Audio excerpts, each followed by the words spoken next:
Darboux theorem in Riemann integration. In Riemann integration.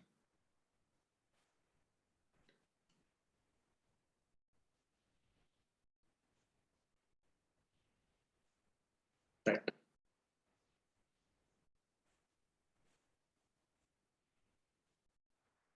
No. So, what is the statement of Darboux theorem? If f is a function defined on closed real a comma b to real number set R. So it is a real valued function which is bounded, right? Bounded. Then for each epsilon greater than 0, there exists delta greater than 0 such that the first condition is upper Darboux sum of partition P lesser than upper Riemann integrability of f of x dx plus epsilon, right? For each partition P belonging to family of partitions of closed to A comma B, where specifically norm of partition P is lesser than delta. Norm of partition P is lesser than delta. Here we have to understand the statement first, and later we have to go for proving the theorem, right? So what is given in this statement? The given function f is the real valued function is bounded. So if f is bounded, if f is bounded on closed real a comma b, then if we take the functional values of f of x on real number line, then k will be upper bound. When k will be upper bound. See here, f of x is lesser than k. So all the values of f of x are lying before k. Therefore, the upper bound of f of x is k. So let us treat L as the lower bound of f of x. Let us treat this L as lower bound of f of x, right? So specifically here the Darboux has taken the upper bound of f of x, right? Upper bound of f of x, right? So for every x belongs to closed interval a comma b, right? So again, if we enter into the statement, now depending upon epsilon greater than 0, depending upon epsilon greater than 0, we can obtain a partition P from closed interval a comma b, partition P from family of partitions of closed interval a comma b such that norm of that partition will be lesser than delta. That means depending on this epsilon which is greater than 0, we can obtain a delta which is greater than 0 such that norm of partition P which we have taken from the family of partitions of closed interval a comma b, further partition norm P will be lesser than delta. Again here, what is norm P? Norm P is nothing but if we take the subintervals I1, I2, so on up to IR and so on up to IN, right? So we get delta 1, we get delta 2, and so on, we get delta n, all the n's of subintervals. So the maximum of all those lengths of all subintervals, we call that maximum length of all subintervals as norm of partition. So that particular value will be lesser than delta. So here for choosing epsilon greater than 0, there is one delta greater than 0. For this, norm P will be lesser than delta, and P is a partition taken from family of partitions of closed interval a comma b. And now we have to show that upper Darboux sum of partition P with respect to family F is lesser than upper Riemann integrability of f of x dx plus epsilon. And the second condition is lower Darboux sum of partition P with respect to family with respect to function F is greater than lower Riemann integrability of f of x dx minus epsilon, right? Here in this proof, we prove the first statement, and to prove the second statement, we write it as similarly we can prove the second condition, right? So let us proceed further for proving the first condition. Lower Darboux sum of partition P with respect to F is lesser than upper Darboux sum of partition P with respect to family F is lesser than upper Riemann integrability of f of x dx plus epsilon. Right. So let us start the proof. As f is bounded function on closed interval a comma b, k is upper bound of f of x, which I have represented on real number line. Right. So for every x belongs to closed interval a comma b, and k is a real number, and k is a real number, right? Now by taking the definition of upper Riemann integrability, so its symbolic representation is integral over a to b bar f of x dx, and it is represented as infimum of all upper Darboux sums taken from partitions of closed interval a comma b, right? Where partition is a partition taken from family of partitions of closed interval a comma b.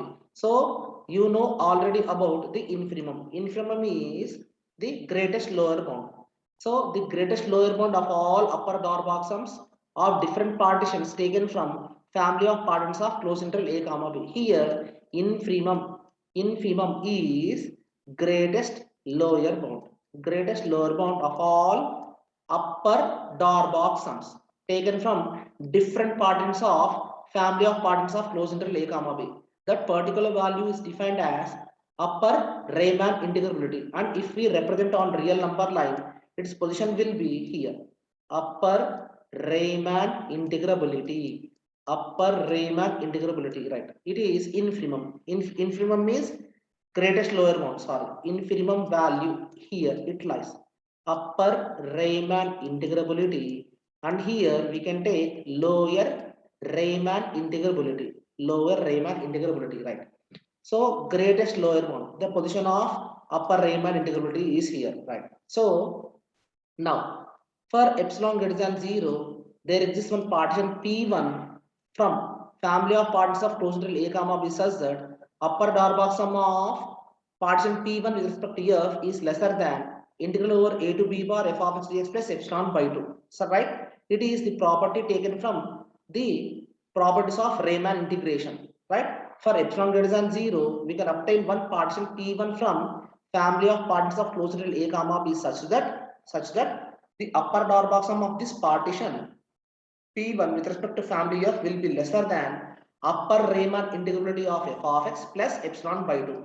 Let this inequality be 2, and right here modulus of f of x less than k is taken as inequality 1. This taken as inequality 1, right? Now here the partition P1 has existed. Partition P1 has existed, right? So let P1 have P minus 1 partition points, excluding A and B. Excluding A and B, right? If I take a partition P1, right, with A and B, and with all the points in between A and B, so the number of points excluding A and excluding B, if we count the number of points in partition P1, not taking A and not taking B, we get P minus 1 number of points. We get P minus 1 number of points, right? So then P1 has P minus 1 partition points excluding the endpoints A and B. Now we have to choose one delta greater than 0 such that 2k into P minus 1 into delta is equal to epsilon by 2, right? So how this value has occurred? Here we have taken P minus 1 partition points.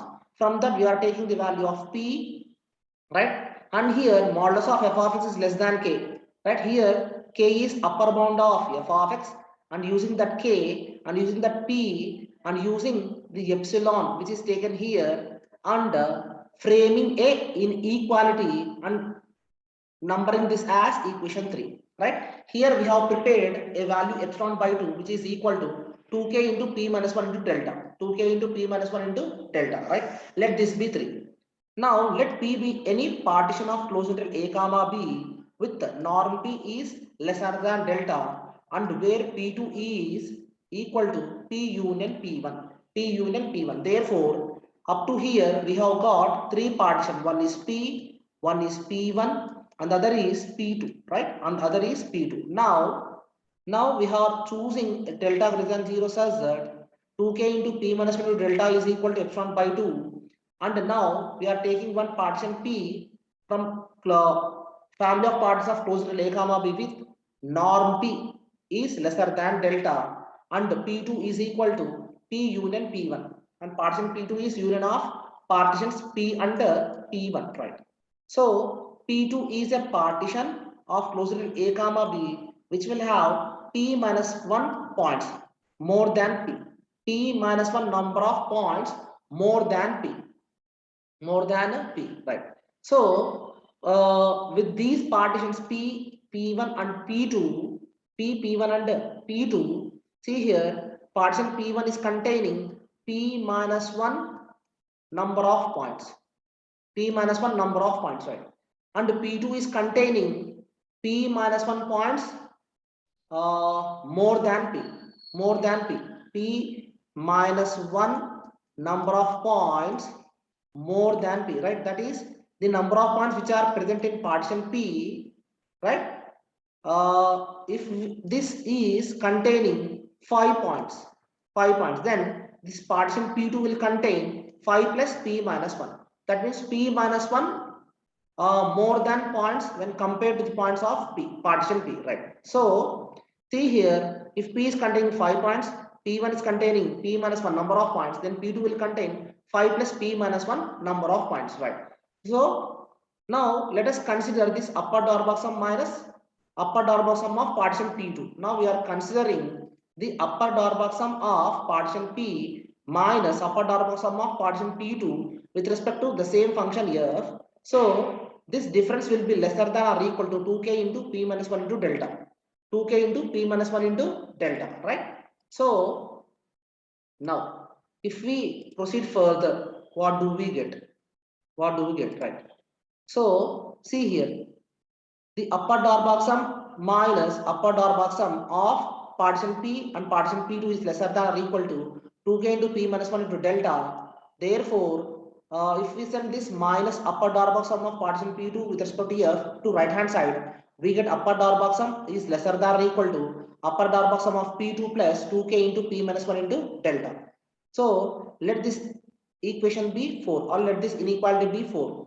Right? As since P1 is subset of P2, as P1 is subset of P2, then upper Darboux sum of P2 with respect to f is lesser than upper Darboux sum of P1 with respect to function f. Right? See here, if P1 is subset of partition P2, if partition P1 is a subset of partition P2, then upper Darboux sum of this partition will be lesser than or equal to upper Darboux sum of this partition P1 with respect to function f, right? So combining 5 and 4. Now we substitute 5 in 4. So see here, in 4 we have u of P2 comma f. So instead of u of P2 comma f, we take u of P1 f, right? Therefore, substituting 5 in 4, we get upper Darboux sum of partition P with respect to f is less than or equal to upper Darboux sum of partition P1 with respect to f plus 2k into P minus 1 into delta. 2k into P minus 1 into delta, right? So see here, upper Darboux sum is lesser than or equal to, right? What is u of P1 f? From equation 2, what is written here? U of P1 f is lesser than integral over a to b bar f of x dx plus epsilon by 2. Therefore, in this step, we replace upper Darboux sum of partition P1 with respect to f with integral over a to b bar f of x dx plus epsilon by 2. And here plus 2k into P minus 1 delta will be written as it is, right? So, see here, what is 2k into P minus 1 into delta? From 3, it is equal to epsilon by 2. So here, we replace this 2k into P minus 1 into delta with epsilon by 2. Therefore, epsilon by 2 plus epsilon by 2 is epsilon. Epsilon by 2 plus epsilon by 2 is epsilon. So here, integral over a to b bar f of x dx plus epsilon will be left, and on left hand side, u of p comma f will be there.